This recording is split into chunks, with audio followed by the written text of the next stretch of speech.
Bismillahirrahmanirrahim. Assalamualaikum warahmatullahi wabarakatuh.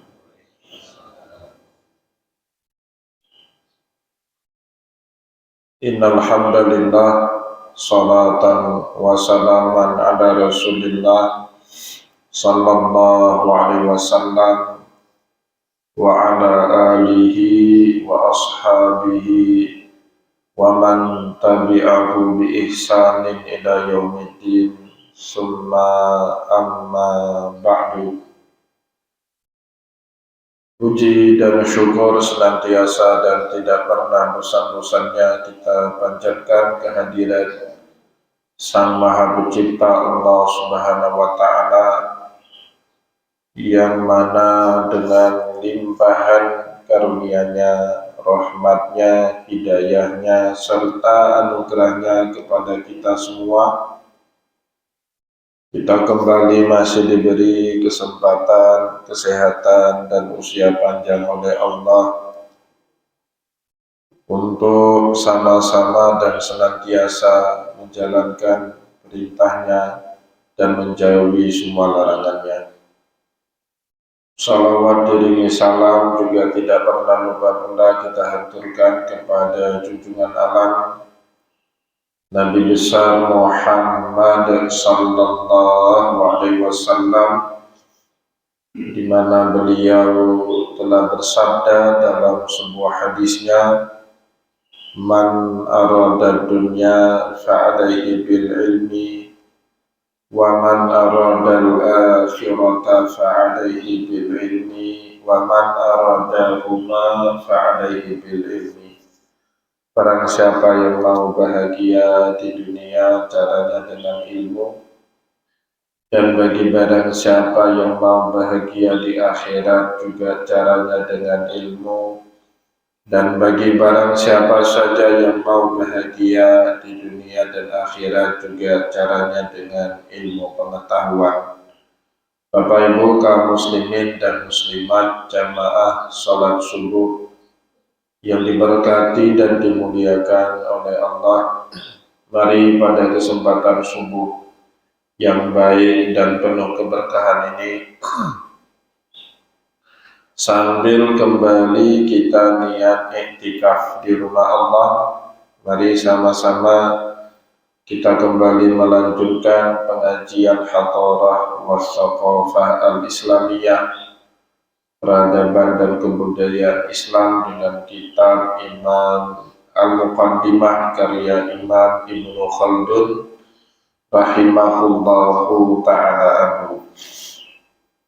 Bapak Ibu kaum muslimin dan muslimat jamaah pengajian yang dimuliakan oleh Allah, pada kesempatan subuh kali ini kembali kita akan melanjutkan bacaan kita dengan pasal yang ke-6, Al-Faslu As-Sadisu fi anna mu'anata ahlal hadri lil ahkami mufsidatun lil ba'si fihim. Ketaatan dan kepatuhan maupun ketentukan penuh masyarakat yang hidup di perkotaan kepada hukum dan aturan, kadang-kadang itulah yang membunuh daya tahan dan juang mereka dalam menghadapi kehidupan, zahibatun bil manfaati minhum, dan itu pada akhirnya akan menghilangkan segala potensi yang ada pada diri masyarakat yang hidup dalam perkotaan itu sendiri. Jadi manusia itu potensinya Bapak Ibu akan keluar jika dia ditekan, jika dia dalam keadaan sulit. Tapi jika semuanya diatur dengan aturan, dengan hukum, semuanya berjalan seperti yang dikehendaki baik oleh penguasa ataupun oleh masyarakat itu sendiri, biasanya daya survive manusia itu tidak akan muncul, tidak akan keluar. Jadi manusia yang kuat selalu ditempa dalam keadaan yang keras, seperti seorang nahkoda kapal yang hebat selalu dilahirkan melalui samudra yang penuh ombak dan badai. Tidak pernah nahkoda hebat itu lahir dari laut yang tenang. Begitu juga kita Bapak Ibu sering dulu waktu kecil tidak pernah bisa melompat satu pagar yang tinggi, kecuali ada hewan yang datang dan mengancam kita. Dikejar anjing, pagar 3 meter yang seharusnya tidak pernah lewat, pada hari itu bisa kita lewati. Itu memang sudah genetiknya manusia seperti itu. Maka di dalam keluarga-keluarga yang hebat, orang-orang sukses, biasanya semangat survive dalam kehidupan itu ditularkan sama kedua orang tuanya sejak dini dan masif. Ada orang yang bertanya, itu memang apa bisnis itu bakat secara genetik ada sama orang Tionghoa dan tidak ada orang sama orang yang lain, atau kalau di Aceh cuman ada sama orang Pidi, selain Aceh Pidi tidak punya bakat bisnis? Sebenarnya tidak Bapak Ibu, semua orang punya bakat yang sama. Tetapi di keluarga Tionghoa atau di keluarga Pidi, penularan semangat berbisnis itu sudah dilakukan sejak dini dan dilakukan oleh kedua orang tuanya secara masif. Saat orang tuanya dagang, butuh bantuan, otomatis anaknya ikut bantu.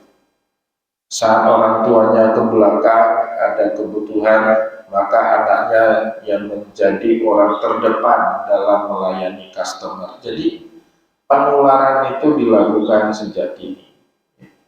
Di meja makan yang diomongkan masalah bagaimana bertahan hidup, ya, mencari rezeki, berdagang dengan baik. Jadi ditularkan virus baik itu oleh kedua orang tuanya bahkan sejak usianya dini dan dilakukan secara masif. Begitu juga biasanya anak yang baik secara pendidikan itu punya latar belakang kedua orang tua yang juga baik secara pendidikan. Kenapa? Karena pendidikan itu sudah ditularkan melalui aktivitas sehari-hari orang tuanya sejak dini kepada anak-anak mereka. Lihat ayahnya bangun pagi, nggak mungkin anaknya nggak ikut bangun pagi. Gimana kita mau minta anak kita bangun pagi? Ayahnya aja, ibunya aja bangun kesiangan. Setelah bangun pagi dilihat ayahnya, ibunya sudah kemas-kemas, sudah beres rumah, sudah masak, sudah mandi. Maka anaknya secara tidak langsung ikut tertular. Nah, keadaan-keadaan itulah Bapak Ibu yang membuat orang punya nilai positif lebih daripada orang yang tidak berada di lingkungan seperti itu. Nah, kadang-kadang hidup kita di kota karena semuanya sudah berjalan secara teratur sehingga menurunkan insting juang dari manusia itu dalam menjalani kehidupan. Seperti yang sudah kita jelaskan pada pertemuan yang lalu, wadzalika annahu laisa kullu ahadin malika amri nafsih. Dan itu juga disebabkan pada saat masyarakat hidup di perkotaan, semua gantungan hidupnya semuanya sudah diatur dengan baik oleh orang yang diberikan mandat oleh penguasa. Rusak jalan sudah tahu mau nelponnya kemana, kalau sakit sudah juga tahu hotline-nya di nomor berapa, ya. Ada kebakaran tinggal telepon pemadam kebakaran, semuanya sudah diatur sedemikian rupa. Iz ar-ru'asa'u wal umara'u al-malikuna li amrin nas qalilun binisbati ila ghairihim.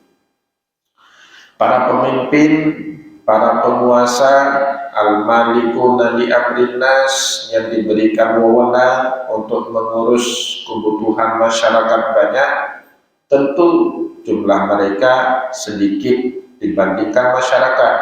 Nggak bisa terbalik Bapak Ibu. Nggak bisa yang ngurus lebih banyak daripada yang diurus. Itu kolaps. Ya, jadi negara itu atau suatu masyarakat bertamadun akan jatuh, akan baling. Nah, kalau yang mengurusnya jumlahnya lebih banyak dengan orang yang diurus. Ya, coba lihat Bapak Ibu, nggak usah kita sebut di mana pemerintahan, baik di tingkat negara atau pemerintahan di tingkat provinsi, pemerintahan di tingkat kabupaten kota, ketika stafnya, kalau di Indonesia berarti ASN-nya lebih banyak secara rasio daripada masyarakat yang diurus, pasti pemerintahannya kolaps. Membiayai belanja pegawai itu membutuhkan biaya besar Bapak Ibu. Jadi akhirnya APBN kalau di tingkat negara, APBD kalau di tingkat pemerintah daerah habis tersedot bukan untuk menyejahterakan masyarakatnya, tapi untuk menggaji karyawan, staf ASN yang belum tentu mereka juga produktif. Ya kan? Itu sama sekali tidak baik. Dan ini biasanya terjadi terutama dalam masyarakat yang hidup di perkotaan, gantungan hidupnya di situ. Ini yang dikeluhkan oleh Imam Ibnu Khaldun sejak dahulu. Ya, hebatnya beliau itu 1000 tahun yang lalu sudah membaca gejala-gejala seperti itu. Masyarakat di kota lebih senang menggantungkan hidup kepada penguasa, kepada pemerintah, kepada negara, daripada harus survive, bertahan hidup, berjuang hidup dengan cara mereka masing-masing. Kalau di masyarakat kampung, Bapak Ibu mau kerja di pemerintahan apa? Kantor nggak ada di kampung. Akhirnya mau nggak ada opsi, no option, kecuali berjuang. Apa jadi petani, apa jadi pekebun atau ternak hewan, ya. Tapi mereka harus berjuang. Kalau cara berjuang mereka baik, dengan manajemen yang baik, ya, dengan tata kelola yang baik, maka mereka jadi orang hebat. Tapi di kampung nggak ada yang menularkan ilmu-ilmu manajemen itu, Pak. Panen besar, uang banyak, akhirnya jalan sana, jalan sini, uang yang seharusnya bisa dihemat, kemudian dipakai untuk investasi, misalnya beli sawah baru. Ya, dengan sawah baru tahun depan, dia bisa menggandakan hasil dari tahun sebelumnya, dapat lagi hasil panen, beli lagi yang lain. Nah, ini biasanya nggak terpikir oleh masyarakat kampung. Yang tragisnya lagi Bapak Ibu, sebagian masyarakat kampung atau bahkan di kota itu ingin convert, ingin pindah profesi. Lihat orang kota ini kok rapi ya, pagi-pagi rapi, bersih, pakai baju pakai baju dinas, wangi. Nah, mereka juga akhirnya berusaha bagaimana caranya anak mereka juga bisa seperti pekerjaan yang dilakukan oleh masyarakat di perkotaan, tanpa mengetahui bagaimana cara masuknya. Pokoknya asal bisa masuk, apapun cara dihalalkan. Saya pengalaman pribadi Bapak Ibu, ada jamaah minta pinjam uang lebih kurang 100 juta rupiah. Saya tanya dulu, buat apa? Anaknya ini mau masuk ke salah satu instansi pemerintahan Bapak Ibu, ASN, TNI, Polri, mau masuk ke situ, tapi harus bayar 100 juta. Saya nasihati, Pak, bukannya saya nggak mau minjamin, apalagi Bapak ada hubungan saudara dengan saya. Tapi nasihat saya, kalau segitu diminta, lebih bagus uangnya kasih modal buat anak Bapak, biar dia berbisnis, daripada harus nyogok, belum tentu juga lewat, kan bisa jadi ditipu anak itu. Atau setelah lewat Bapak Ibu, segitu 100 juta rupiah, dia harus bekerja berapa tahun untuk mengembalikan modal itu. Gaji ASN paling 2-3 juta kalau masih CPNS, Ya setelah 2 tahun ikut pajak, ya kan, baru naik dikit gajinya itu jadi 3 juta lebih. Ya kan? Ya, kalau ada tunjangan sini dan situ, untuk mempercepat balik itu dia harus main SPPD manipulatif, pergi dinas 5 hari, ya, tulisnya pulang 3 hari, harus main seperti itu. Wah, itu di masyarakat kita gitu, dan itu bahkan Pak Beci, Bapak Ibu, yang lakukan itu. Saya nasihati beliau, jangan Pak, lebih bagus duitnya ini dipakai untuk modalin anak Bapak usaha, ya, daripada harus nyogok ke sana ke sini. Kan 100 juta itu angka yang besar Bapak Ibu. Nah ini termindset Bapak Ibu di masyarakat kita, bahkan di kalangan orang terdidik. Mau dia melakukan seperti itu demi, kalau bahasa Al-Quran, yashtaruna bi ayatillahi samanan qalila, dia jual kepentingan abadi dengan kepentingan sesaat.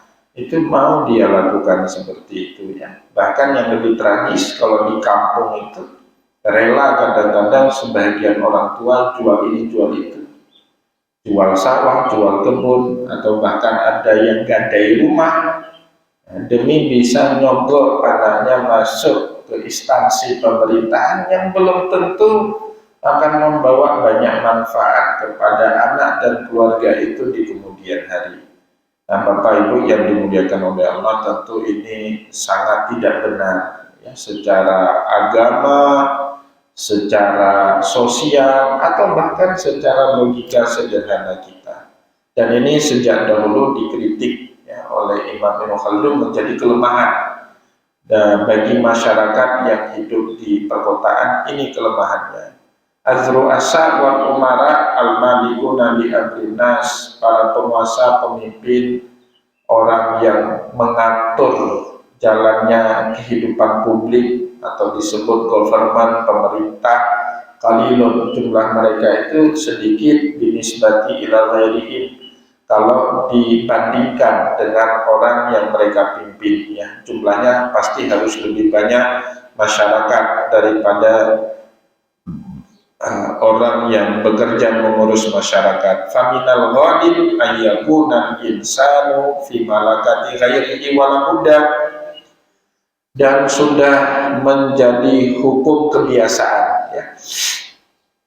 Ya, faminal ghalib, ya, sudah menjadi hukum kebiasaan.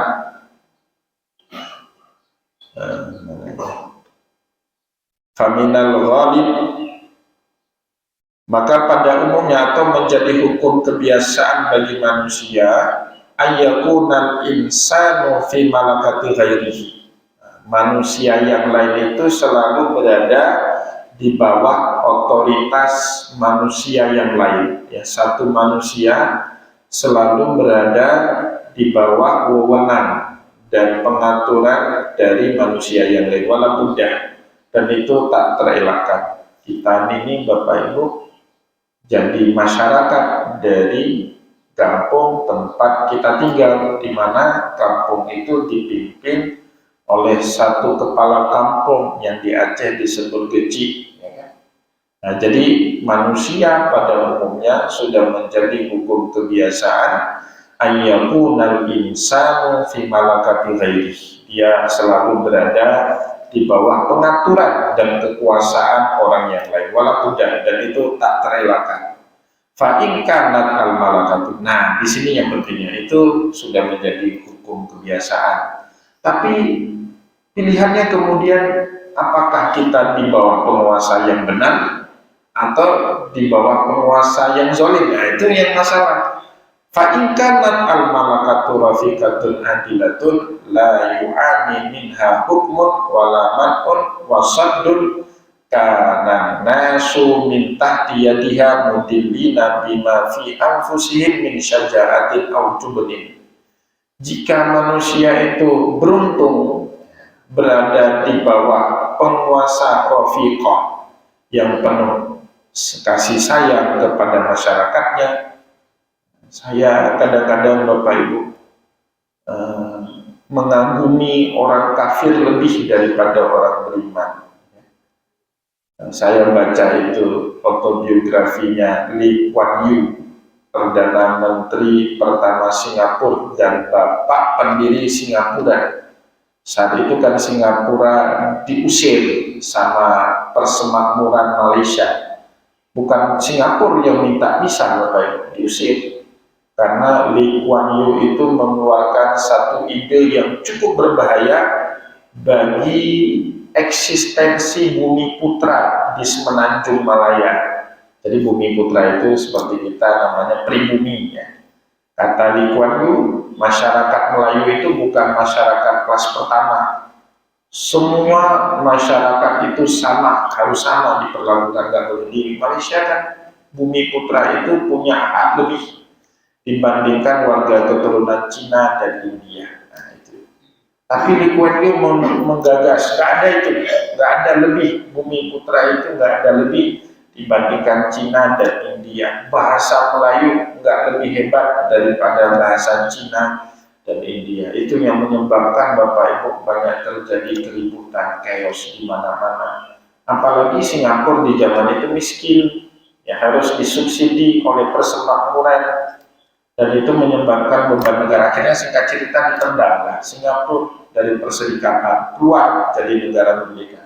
Nah di situ dia bersumpah atas nama dirinya, saya mulai hari ini punya dua pilihan, buat diri saya, anak saya, keluarga saya jadi orang kaya raya, atau akan saya buat seluruh rakyat Singapura kaya bersama dengan saya.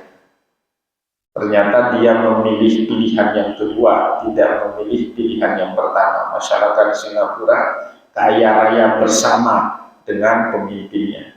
Kalau dia mau kaya raya sendiri, Pak, gampang sekali. Dia pendiri bangsa, presiden pertama. Kekuasaan tinggal dilanjutkan, diturunkan kepada anak, diubah konstitusi. Seperti yang terjadi di suatu negeri sana. Ya kan? Ya, tinggal ubah aturan. Di saat itu orang bergantung semua pada diri dia, percaya betul sama dia. Ya, Singapura belum ada duit, tapi dia membangun puluhan tahun jadi perdana menteri sehingga menjadi negara yang sangat maju, dan dia betul-betul pegang sumpahnya itu, Bapak Ibu. Kadang-kadang orang Islam sumpah pakai Al-Quran di atas, tapi nanti di belakang lain lagi ya. Jadi masalah umat Islam itu di istiqomahnya itu kurang. Sumpahnya itu enggak kafah kalau bahasa Al-Qurannya. Kalau kata orang Tionghoa, komitmennya itu enggak 24 karat. Jadi Bapak Ibu harus 24 karat, itu baru emas asli kan. Kalau kurang dari 24 karat, imitatif semuanya itu. Nah begitu juga kalau manusia beruntung, ya dikatakan oleh Imam Ibnu Khaldun, fa in kanat al-malakatu rafiqatun, penguasanya itu punya belas kasih kepada rakyatnya, nggak mikir diri. Kalau mau melakukan sesuatu, pertimbangannya kemaslahatan umat dulu, kemaslahatan umum dulu. Adilatul adil. Ini sebagian pemimpin, Pak. Saya nggak pernah mau bangun kecamatan itu karena saya nggak ada suara di situ, Pak. Ini pemimpin tapi masih mikir seperti itu. Kadang-kadang kita cocoknya jadi murid, jadi mahasiswa saya aja dulu lah daripada jadi pemimpin itu, ya kan? Tapi terjadi, Pak, nggak pernah mau kecamatan ini itu karena ini itu saya kalah di situ. Saya cuma mau di kecamatan ini. Itu yang masih dendam dia di masa pilkada dulu itu nggak bisa itu. Tapi ya di zaman sekarang yang model-model seperti itu yang jadi pemimpinnya. La yu'ani minha hukmun. Jadi pada saat pemerintah yang berkuasa di suatu daerah itu bersikap simpati kepada rakyatnya, adil, tidak memberatkan masyarakatnya dengan aturan-aturan yang ketat, pajak dinaikin, sempat itu di mana itu di Tegal ya, yang bupatinya itu di demo. Tadi malam saya dengar bupati itu di OTT. Ya, Kan sempat itu di mana, di Tegal itu bupatinya di demo karena pajaknya naik berapa puluh persen. Memberatkan betul itu masyarakat. Pajak PBB-nya semua, PPh-nya dinaikin bersamaan. Waduh itu yang la yu'ani minha hukum, ditindas dengan hukum aturan-aturan yang ketat. Ini nggak boleh, itu nggak boleh. Ya. Wah itu berat ya. Walaman on wasnot walasadun, banyak tidak ada larangan tidak melarang berlebihan, tidak mengekang masyarakatnya.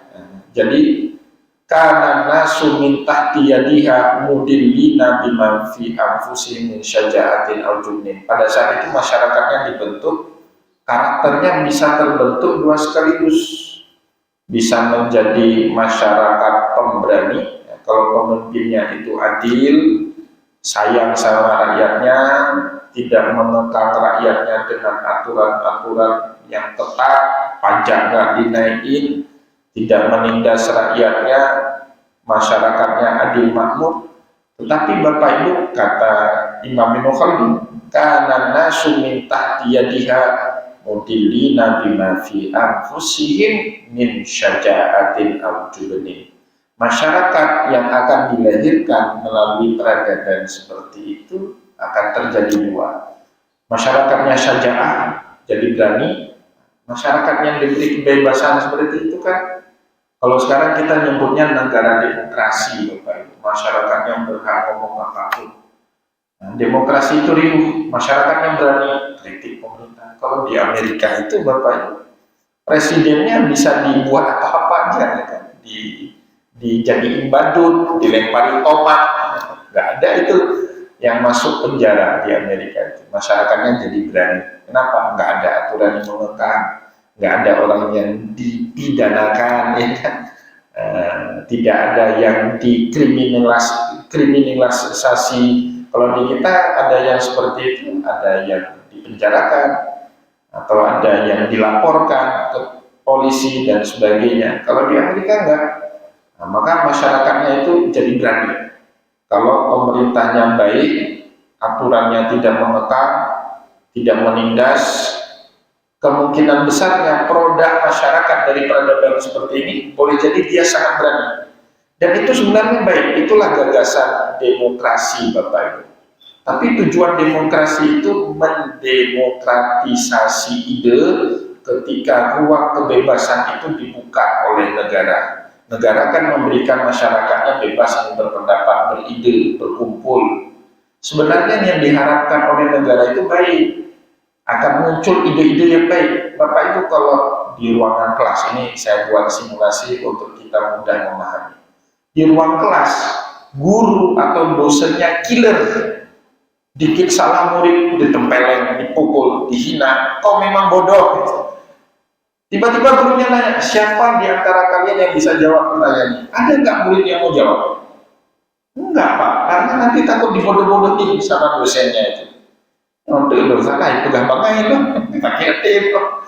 Jadi nggak ada itu murid atau mahasiswanya yang mau ngomong kasih pendapat, nggak ada. Tapi kalau dosennya care, baik hati, ramah, welcome dengan mahasiswanya, semua pendapat diapresiasi, itu mufno. Mahasiswa itu memberi pendapat. Pak saya Pak ini, oh pendapat Anda bagus, walaupun ada sedikit kurang. Nah itu pasti mahasiswa senang. Nah di situ Bapak Ibu terjadi demokratisasi ide. Nah, negara demokrasi tujuannya seperti itu sebenarnya. Tapi sayang ketika masyarakat yang belum siap secara ilmu dan pengetahuan, maka yang terjadi bukan demokratisasi ide Bapak Ibu, tapi demokratisasi hoax, berita palsu, hate speech. Karena masyarakatnya yang dipikir itu, ya seperti masyarakat kita lah sekarang Bapak Ibu. Ya, yang nggak benar lebih mudah populer daripada hal-hal yang benar.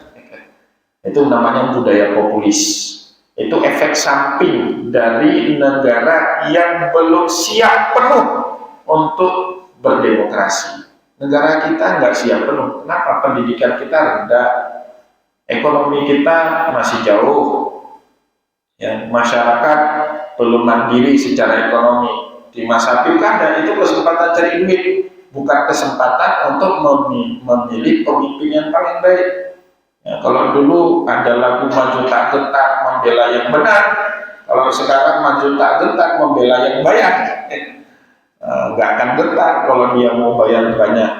Bahkan saya kadang-kadang bingung sama orang kita. Itu Pak Haji pergi ke masjid tiap hari, di calon wali kota ini ada dia, di calon wali kota sana ada juga dia, Pak. Di calon wali kota ini kalau duduk di kedai kopi, drone eju, Pak, drone yang kamu masyarakat gitu. Di calon wali kota sana gitu juga ada dong. Aduh, peselik melisan itu badan ya kan, kopiah di kepala, tapi seperti itu cara ngomongnya kan, aneh di masyarakat. Itu ciri-ciri masyarakat yang nggak siap secara ilmu, pengetahuan, ekonomi untuk berdemokrasi. Karena yang diperjuangkan dalam demokrasi itu bukan fulus. Kalau yang diperjuangkan fulus itu kapitalis namanya, Bapak Ibu. Yang diperjuangkan dalam negara demokrasi apa? Ide. Ya, bagaimana cara menjadikan suatu negara sejahtera makmur. Kalau bahasa Al-Qur'annya memperjuangkan baldatun thayyibatun wa rabbun ghafur. Itu yang diperjuangkan. Nah, pertama, jadi kalau itu terjadi, negaranya sayang kepada masyarakat, keadilan ditegakkan, tidak ada aturan yang mengekang, pajak nggak dinaikkan, tidak ada kriminalisasi, tidak ada yang dipenjarakan kalau mendapatkan ini, masyarakatnya akan berani. Nah, muncul masyarakat berani. Atau jubenin, atau ini dampak yang kedua, jubenin, pengecut. Masyarakatnya akan lahir masyarakat yang pengecut. Kok bisa? Bapak Ibu yang dimuliakan oleh Allah, demokrasi atau kebebasan di tempatnya ya. Kebebasan yang diberikan oleh penguasa, oleh pemerintah yang kebablasan, yang kelewatan, itu juga tidak akan baik. Akan terjadi free sex, pergaulan bebas, masyarakat lari ke hal-hal yang tidak benar, drugs, narkoba. Itu sebabnya ketika aturannya terlalu longgar, dibebasin masyarakatnya sebebas-bebasnya. Peradaban Amerika kan mengalami yang seperti itu, maka Cina belajar dari Amerika. Dia nggak mau masyarakatnya seperti itu. Di Amerika, di Cina Pak, sampai sekarang bagi pelajar itu ada jam malam. Ada jam malam. Jadi jangan bilang di Banda Aceh itu berlaku jam malam. Cina lebih ketat. Anak-anak pelajar, sekolah pelajar itu anak-anak yang masih usia SD, SMP, SMA, keluyuran di atas jam 10 malam di Cina. Di semua bagian negara Cina itu ditangkap sama polisinya. Bahkan polisi atau bahkan militer, Bapak, kalau ada anak di Cina itu yang kecanduan main game, kecanduan judi online atau apapun lah yang menyimpang, itu mereka bisa ditangkap dan dimasukkan ke sekolah militer. Kalau di Indonesia kan udah kena hak asasi manusia. Di Cina karena mereka ambil ekonomi kapitalis, tapi politiknya nggak ambil. Mereka bukan negara demokrasi. Ya, mereka negara diktator secara politik, tapi ekonominya kapitalis. Itu hebatnya Cina, berani menggabung antara kapitalisme ekonomi dengan pemimpin yang otoriter. Kata orang Cina, pemimpin nggak boleh didemokrasi, bahaya negara, muncul ketidakstabilan saat pergantian penguasa. Jadi di Cina itu satu partai aja, nggak ada ribut, nggak ada demo, nggak ada ini, tapi ekonominya berkembang. Itu kehebatan orang Cina mau menggabung antara satu dengan yang lainnya. Jadi Bapak Ibu yang dimuliakan oleh Allah, coba kita lihat sekarang di daerah kita syariat, anak-anak itu, apalagi kemarin libur Isra dan Mi'raj. Saya Jumat itu kan pengajian di Masjid Baitul Musyahadah. Itu saya lihat jam subuh itu, anak-anak muda berkeliaran. Dalam hati saya, anak-anak ini nggak ada orang tuanya ya.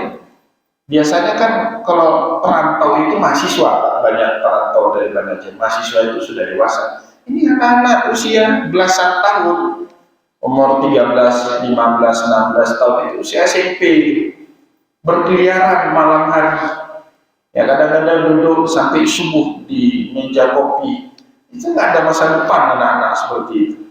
Orang Cina yang komunis saja Bapak Ibu tahu cara menertibkan anaknya supaya anaknya itu nggak menjadi orang pengecut di kemudian hari. Kita orang Islam anaknya dibiarkan.